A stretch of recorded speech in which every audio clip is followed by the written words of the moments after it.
খেলা চলছে বিশ্বজুড়ে। ফুটবল, ক্রিকেট ছাড়াও খেলার রয়েছে এক দীর্ঘ ফর্দ। শুধু ফলাফল নয়, গত, আজ এবং আগামীর খেলাকে প্রেস বক্স থেকে আমরা দেখতে চাই ভিন্ন চোখে।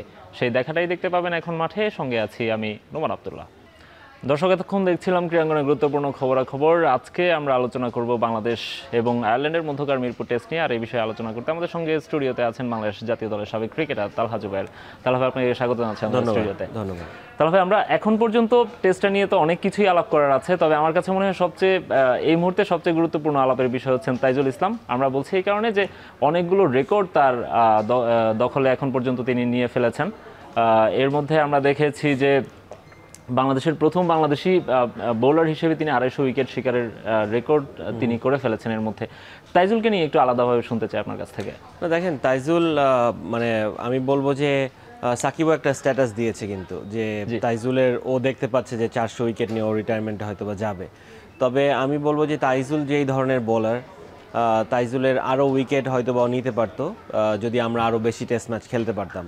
সেম গোজ টু লাইক আমাদের যেমন মুশফিকের 100তম টেস্ট হলো 20 বছর খেলার পরে। সো আমরা যদি আরও বেশি টেস্ট ম্যাচ খেলতে পারতাম, তাইজুল হয়তো বা 500 550 উইকেট নিয়ে শেষ করতে পারতো ক্যারিয়ারটা। সো তাইজুল এমন একটা বোলার যে সবসময় লঙ্গার ভার্সনকে ও খুব পছন্দ করেছে, এবং ও জানে যে লঙ্গার ভার্সনে উইকেট বের করতে হলে কোন জায়গায় বল করতে হবে, কতটুকু টার্ন লাগবে, বলের কি ভ্যারিয়েশন দরকার। সো আমার মনে হয় তাইজুলই একমাত্র আমাদের লেফট হ্যান্ড স্পিনারদের মধ্যে যে খুব মানে এই ফরম্যাটটা খুব বেশি পছন্দ করে। রাইট। তাইজুলের আজকের ম্যাচে যতগুলো রেকর্ড হয়েছে সেগুলো আমরা একটু দেখতে চাই। আমরা দেখেছি যে প্রথম বাংলাদেশ হিসেবে শুধু 250 উইকেট শিকার করেছেন এমন না, প্রথম বাঁহাতি স্পিনার হিসেবে সবচেয়ে দ্রুততম 250 উইকেট শিকারী বোলার হচ্ছে তাইজুল ইসলাম।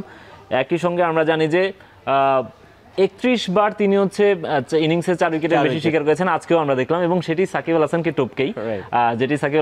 টপকে তিনি সর্বোচ্চ উইকেট শিকারীও হয়েছেন। সো একসঙ্গে অনেকগুলো রেকর্ড তার আছে। বাংলাদেশের পক্ষে এক ভেন্যুতে সর্বোচ্চ উইকেট শিকারের রেকর্ডটাও তাইজুল ইসলামের। এখানে আরেকটা প্রশ্ন আসে তালহা ভাই, সেটা হচ্ছে যে শুধুমাত্র মিরপুরেই তাইজুল এত বেশি উইকেট পান কেন, বা ঘরের মাঠে তাইজুল এত উইকেট পান কেন, দেশের বাইরে তাইজুলকে আমরা একটু অকার্যকর মনে হয় আর কি আমাদেরকে দেশের তুলনায়? দেখেন, আমি যেটা বললাম, আমরা যেহেতু কম টেস্ট ম্যাচ খেলি এবং আমাদের দেশেই ম্যাক্সিমাম টেস্ট খেলি। আমরা অস্ট্রেলিয়ায় কিন্তু টেস্ট খুবই কম খেলেছি, এবং অস্ট্রেলিয়ায় খেললে ওরকম বড় মাঠে খেলার এক্সপিরিয়েন্স আমাদের হয়নি লঙ্গার ভার্সনে। সো তাইজুল মিরপুরে বেশি ম্যাচ খেলেছে, বেশি উইকেটও ওইখানে স্বাভাবিক, খুবই স্বাভাবিক যে এখানেই বেশি উইকেট হবে। এমনি আমরা বছরে খুবই কম 6 থেকে 7টা ম্যাচ খেলে থাকি টেস্ট ম্যাচ। সো তার মধ্যে যদি আপনি বাইরের দেশে 2-3টা হয়তো বা খেলেন, সেইটাও আবার কিন্তু অনেক গ্যাপ দিয়ে। সো একটা ফরম্যাটই খেলে তার জন্য কিন্তু মানে আপনি আজকে ধরেন 5 উইকেট পেলেন কি 7 উইকেট পেলেন, আমাদের কিন্তু নেক্সট টেস্ট ম্যাচ আমরা 4 মাস পরে খেলবো। রাইট। সো এই 4 মাস কিন্তু তাইজুল ধরেন ইন্টারন্যাশনাল আর কোনো ম্যাচও খেলছে না, যেহেতু ও T20 এবং ODI ফরম্যাটে ও নেই। সো ওর জন্য কিন্তু খুবই ডিফিকাল্ট 4 মাস পরে এসে আবার আমরা বাংলাদেশে নাও খেলতে পারি, বাইরে আমাদের খেলা, সো ওইখানে যেই পারফর্ম করা। সো এই জিনিসটা আমাদের একটা প্লেয়ারের জন্য খুবই ডিফিকাল্ট হয়ে যায় আসলে। রাইট। তাহলে ভাই, আপনার কথার পক্ষে একটা আমাদের কাছে কিছু রেকর্ডস আছে, আমরা দেখতে পাচ্ছি যে দেশের মাটিতে এবং দেশের বাইরে তাইজুলের রেকর্ড যেগুলো আছে, সেখানে আমরা দেখতে পাচ্ছি যে দেশের মাটিতে তাইজুলের গড় হচ্ছে 27 এবং 194টা উইকেট তিনি এখানে নিয়েছেন, যেখানে দেশের বাইরে তিনি উইকেট নিয়েছেন মাত্র 56টি, এবং গড়টা অনেক বেশি, স্ট্রাইক রেটও অনেক বেশি, এবং 5-10 উইকেট নেওয়ার ক্ষেত্রেও তিনি অনেক পেছনেই আছেন দেশের বাইরে। এই রেকর্ডগুলো শুধুমাত্র আমরা তাইজুলকে দেখাচ্ছি এখানে এবং তাইজুলকে নিয়েও কথা বলছি, কিন্তু বাংলাদেশের স্পিনারদেরই আমরা দেখি যে দেশের বাইরে এই ধরনের সিচুয়েশনটা থাকে। এটা আপনি বলছেন শুধুমাত্র কম ম্যাচ খেলার কারণেই নাকি এমনি উইকেটেরও ব্যাপার আছে? আরেকটা রিজন আছে, সেটা সবথেকে বড় রিজন হচ্ছে আমাদের উইকেট। কারণ আমরা যেই ধরনের উইকেটে খেলে থাকি, আমাদের অ্যাজ এ বলার আমাদের খুব বেশি কিছু করতে হয় না, কারণ আমরা জানি যে উইকেটে খুব ভালো জায়গায় একটু বল করতে পারলেই wicket will do the rest. কিন্তু বাইরের দেশে you have to have that skill যে আপনি ওইখান থেকে টার্ন প্রডিউস করা অর চেঞ্জ অফ ভেরিয়েশন আপনার স্লো ফাস্ট মিক্স করে। সো আমরা যখনই দেশের বাইরে যাই তখন আমাদের অতটা সাপোর্টে থাকে না বোলারদের। সো এবং বাইরের দেশে ওরা যেই কন্ডিশনে আমরা খেলি, ওই হোম টিম, ওদের একটা কন্ডিশনের একটা অ্যাডভান্টেজ নেয়া, সো ওরা একটু এগিয়ে থাকে। সো আমাদের বোলার হিসেবে আমি সবসময় বলি, আমরা যতদিন না পর্যন্ত আমাদের উইকেট নিয়ে কাজ করব, ট্রু উইকেট আমরা পাবো, ততদিন আমাদের বোলারদের স্কিল ডেভেলপ হবে না। আমরা বাইরে যে সাকসেসফুল হওয়াটা আমাদের জন্য ডিফিকাল্ট হয়ে যাবে। রাইট। তাহলে আপনার কাছে আমরা আবারও ফিরবো। আমাদের সঙ্গে আছেন বাংলাদেশ জাতীয় দলের সাবেক ক্রিকেটার তালহা জুবায়ের। তালহা ভাই, আমরা যেখানে শেষ করেছিলাম আপনি বলছিলেন যে উইকেটের কথা।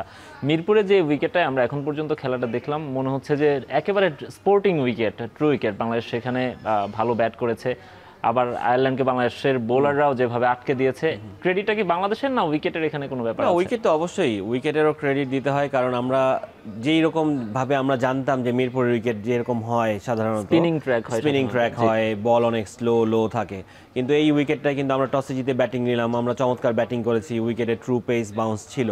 জি, কিন্তু দেখেন আমরাও ভালো বোলিংও করেছি, ভালো ব্যাটিংও করেছি, সো আমাদের প্লেয়ারদেরও অনেক ক্রেডিট দিতে হয় যে এই ধরনের উইকেটে আমরা নর্মালি মিরপুরে অ্যাটলিস্ট আমরা অভ্যস্ত না এরকম উইকেট পেয়ে।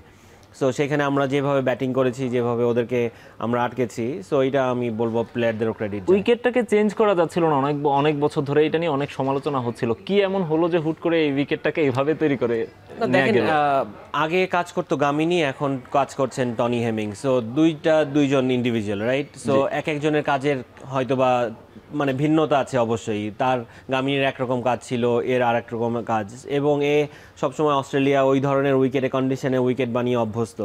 সো আপনি দেখেন ওর উইকেট দেখলে আমরা অনেক সময় দেখি যে হ্যাঁ কালো মাটি, অস্ট্রেলিয়াতেও কালো মাটি, কিন্তু ওদের গ্রাস থাকে যেহেতু লাইভ গ্রাস, অতটা বোঝা যায় না।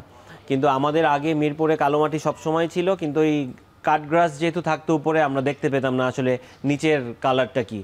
সো এখন আমরা দেখতে পাচ্ছি এখন অনেক লাইভ গ্রাস আছে উইকেটে, সো যেটা একটা ফাস্ট বলের জন্য কিংবা একটা যে কোনো প্লেয়ারের জন্যই ট্রু পেস বাউন্স থাকলে আপনি কতটা স্কিলফুল এটা প্রকাশ পায় আসলে।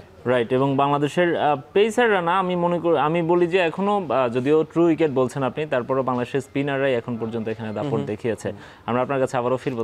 তাহলে ভাই, আমরা যেখানে আলাপ করছিলাম বাংলাদেশ এবং মিরপুর টেস্টটা নিয়ে, বাংলাদেশ এবং আয়ারল্যান্ডের টেস্টটা নিয়ে আলাপ করছিলাম, আমরা একটু দেখতে চাই, আমরা ধরে নিচ্ছি বাংলাদেশ এই ম্যাচটা জিতে যাবে এখন পর্যন্ত বাংলাদেশ যেখানে আছে আর কি। তো সেক্ষেত্রে আমরা যদি বাংলাদেশের উইনিং ম্যাচগুলো দেখি, বাংলাদেশ 25 বছরে পা রাখলো টেস্টে, সেখানে বাংলাদেশ কতগুলো ম্যাচ জিতেছে এবং সেখানে কয়টা ম্যাচ হচ্ছে দেশের জিতেছে, কয়টা দেশের বাইরে জিতেছে, এই হিসাবগুলোও কিন্তু আসে। এবং সেখানে আমরা বাংলাদেশের মাটিতে বাংলাদেশ যে ম্যাচগুলো জিতেছে, সেখানে আমরা যদি দেখি আজকের ম্যাচটা ছাড়াই বাংলাদেশ মিরপুরে এর আগে 8টি ম্যাচ জয় পেয়েছে, চিটাগংয়ে জিতেছে 3টিতে, খুলনায় 1টিতে, সিলেটে 2টিতে এবং চিটাগংয়ে জেলা স্টেডিয়ামে বাংলাদেশ 1টি ম্যাচ জিতেছে। প্রথম ম্যাচ আপনি কি সেই ম্যাচে জিতেছিলেন? রাইট। আপনার এক্সপিরিয়েন্স খুব ভালো হওয়ার কথা। আপনি একটু আমাকে বলবেন যে মিরপুরের বাইরে বাংলাদেশের সিচুয়েশনটা আসলে এমন কেন? অন্য মাঠগুলোতে আমাদের জয়ের হার কিন্তু অনেক কম। আপনি দেখেন মিরপুরের উইকেটটা আসলে আল্লাহই ভালো জানেন যে আসলে উইকেটটায় কী হবে। এটা বলাটা খুবই কষ্টের ছিল যে মিরপুরের উইকেট রিড করা খুবই ডিফিকাল্ট ছিল। সো মিরপুরে কি হবে এটা বলা মুশকিল ছিল। কিন্তু বাইরে আমাদের যে অন্যান্য আমাদের দেশের যে বাইরের উইকেটগুলো আছে, চিটাগং, খুলনা, এখন তো খুলনায় খেলা হয় না, সিলেটে, সো এই উইকেটগুলো কিন্তু আবার ধরেন আপনি একটু ব্যাটিং ফ্রেন্ডলি হয়। সো আপনি যখন একটা অপোনেন্ট টিমকে হারাতে যাবেন, টেস্ট ম্যাচ আপনি ততক্ষণ জিতবেন না যতক্ষণ আপনি 20 উইকেট না নিলেন, রাইট? আপনি যত রানই করেন। সো যেহেতু ব্যাটিং ফ্রেন্ডলি একটু থাকে চিটাগং এবং সিলেটে, আপনি অপোনেন্টকে আউট করাটা মুশকিল হয়ে যায়, ওইরকম টার্ন থাকে না, আনইউজুয়াল কোনো ডেলিভারি বলার থেকে আমরা দেখতে পাই না। সো ওইটা একটা রিজন হতে পারে, যেহেতু ব্যাটিং ফ্রেন্ডলি থাকে টেস্ট ম্যাচে আপনি এত বেশি ব্যাটিং ফ্রেন্ডলি থাকলে যে থার্ড ডেতে যেও যদি আপনার বল না টার্ন করে, কি ফোর্থ ডেতে যেও যদি না টার্ন করে, তাহলে তো আপনি উইকেট কীভাবে বের করবেন? খুব ইজি হয়ে যায় ব্যাটসম্যানের জন্য। সো এইটা একটা রিজন আমরা চিটাগং কিংবা সিলেটে ম্যাচ কম জেতা আর কি মিরপুরের তুলনায়। তাহলে ভাই, আপনি শুরু থেকে বাংলাদেশ টিমটাকে দেখছেন, টেস্টে বাংলাদেশের যে জার্নিটা আপনি দেখেছেন, এই 25 বছর শেষে টেস্টে বাংলাদেশের অবস্থানটা কোথায়? আপনি বাংলাদেশের অবস্থানটা কিভাবে দেখেন? আমি জানি না আমার সাথে সবাই একমত হবেন কিনা, তবে এটা আমার একদমই ব্যক্তিগত মতামত যে আমরা যেই সময়টায় টেস্ট স্ট্যাটাস পেয়েছিলাম, তখন আমাদের আসলে মানে আমাদের ঘরোয়া ক্রিকেট যেটা আমরা বলি, আমাদের ডোমেস্টিক, কিন্তু আমরা ওরকম লঙ্গার ভার্সন কোনো ম্যাচ আমরা ততটা খেলিনি। 2 বছর হয়তো আমরা খেলেছিলাম। সো 2 বছর ওয়াজ নট ইনাফ ওই সময় আপনি যাদের সঙ্গে আমরা কম্পিট করেছি। সো আমার মনে হয় আমরা যদি ওই সময় টেস্ট স্ট্যাটাসটা না পেয়ে, 2000-এ না পেয়ে, আমরা যদি এটা 2005 কিংবা 2007-এ পেতাম, তাহলে আমাদের ডোমেস্টিক কালচারটাও তৈরি হতো। একটা লঙ্গার ভার্সনের কিন্তু একটা কালচার দরকার হয়। সো আপনি ততক্ষণ পর্যন্ত একটা ভালো দল না যতক্ষণ আপনি টেস্ট ক্রিকেট ভালো খেলবেন, রাইট? সো আপনি যদি ওই সময় আমরা 2007-5 কি 7-এ পেতাম, তাহলে আমার 5-6 বছরের একটা কিন্তু জার্নি থাকতো আমাদের ডোমেস্টিক ক্রিকেটের, এবং আমরা জানতাম যে লঙ্গার ভার্সন আসলে কী করতে হয়। আমরা যে শিখেছি হচ্ছে আমরা টেস্ট ক্রিকেটে থেকে আপনি ইন্টারন্যাশনাল এরেনায় পা রেখে আপনারা খেলা শেখা খেলা শুরু করছেন। শিখছি। সো আমি যদি আমার এক্সপিরিয়েন্সটা বলি যে আমি যখন প্রথম টেস্ট ম্যাচ খেলি শ্রীলঙ্কার এগেনস্টে, আমরা প্রথম দিনে খুব জলদি অল আউট হয়ে যাই, লাস্টের দিনে 7 ওভার বাকি ছিল, এক পাশ থেকে মঞ্জু ভাই, এক পাশ থেকে আমি স্টার্ট করেছিলাম। সো আমার থার্ড ওভারে মাহেলা জয়বর্ধনা এবং আতাপাতুকে আমি একই ওভারে আউট করেছি। সো ওই সময় আমি একটা জিনিসই জানতাম, জোরে বোলিং এবং আমার ইনসুইং খুব ভালো ছিল। সো নেক্সট ডেতে আমি মর্নিংয়ে যখন আসি, জয়সুরিয়া এবং ডি সিলভা প্রথম ঘন্টাটা সার্ভাইভ করে, লাস্ট 5 ঘন্টায় তারা 450 রান করে। সো ওই সময়টা আমরা খুবই ক্লুলেস ছিলাম, not only me as a whole team, যে আমাদের কারো কোনো এক্সপিরিয়েন্স ছিল না এই ধরনের সময় আমরা কিভাবে কাকে কোথায় বল করব কিভাবে আউট করব। কিন্তু আপনি চিন্তা করেন, আমরা যদি 5-7 বছরের একটা এক্সপিরিয়েন্স থাকতো, তাহলে কিন্তু ওই এক্সপিরিয়েন্সটা আমারও থাকতো, যে আমিও জানতাম কিভাবে উইকেট বের করতে হয়, রাইট? সো ওই জায়গাটা আমি বলবো এই কারণে আমাদের টেস্ট ক্রিকেটে আমরা এখনো ওরকম বড় কোনো দল হতে পারিনি আসলে। রাইট। তাহলে ভাই আপনার সঙ্গে আপনি বলছিলেন যে একমত হবেন কিনা, আমার মনে হয় আমরা সবাই একমত হব। এবং এই যে বাংলাদেশের ডোমেস্টিক ক্রিকেটের কালচারটা, বাংলাদেশের টেস্ট ক্রিকেটের জার্নিটা, এগুলো নিয়ে আসলে বিস্তর আলাপ করার সুযোগ আছে। আমরা সময় স্বল্পতার কারণে আজকে হয়তো পারবো না, কিন্তু নেক্সট কোনো একদিন নিশ্চয়ই আপনার সঙ্গে এই বিষয়ে আলোচনা করা যাবে। আপনাকে অসংখ্য ধন্যবাদ তাহলে ভাই আমাদেরকে সময় দেওয়ার জন্য। ধন্যবাদ। শেষ করছি এখন মাঠের আজকের আয়োজন। এখন টেলিভিশন ওয়েবসাইটে দেখতে ভিজিট করুন www.ekhon.tv। এছাড়া ফেসবুকে দেখুন facebook.com/tv.ekhon, ইউটিউবে এখন টেলিভিশন দেখুন youtube.com/c/ekhon tv তে।